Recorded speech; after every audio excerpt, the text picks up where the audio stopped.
I think I'm right about that. We can look I that think up. you are right right about Is there a that. fact check We're section? laughing I because think- it's just I too think- logical what No, you're I saying. think we might have to fact check it, but I do believe I might have read that somewhere.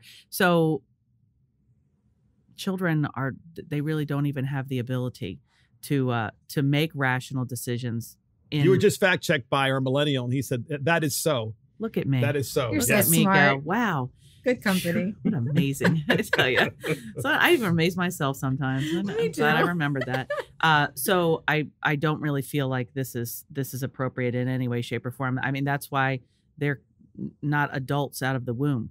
Maybe that's That's why why we they're don't send called them to minors. war at 7. Right. So I feel like that's why parents are responsible for protecting their children and helping them make good decisions or help them understand when they don't, and then protect them until their brains are fully developed and they can make those decisions. So this bill is SB 107 in California, titled Gender Affirming Healthcare.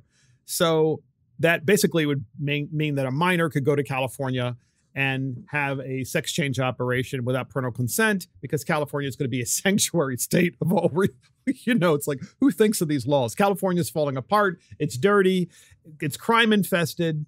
They have enormous issues with their power grid. They've got environmental issues because it's arid and so forth. Pretty soon they'll be taking 2-minute showers. Right. There's no water. Yeah, exactly. Yeah. Thoughts on this, Melissa? So for me, it honestly just breaks my heart for these children because, I mean, these sex change operations and like chemically castrating children, what we are already learning just in the couple of years, really, that this has been happening in a larger sense, we're hearing all of the people that have transitioned and their health issues. And the chance of cancer every year you take these medications increases like exponentially. So for me, all I can think about is we are literally taking the lives of children one at a time. We're ruining them. And, I do feel for the people, the parents whose child comes to them and feels as if they've been born in the wrong body. I feel for that child and I feel for that parent truly deeply in my heart. But if it was my child, I would not chemically castrate them. I would not medically transform them.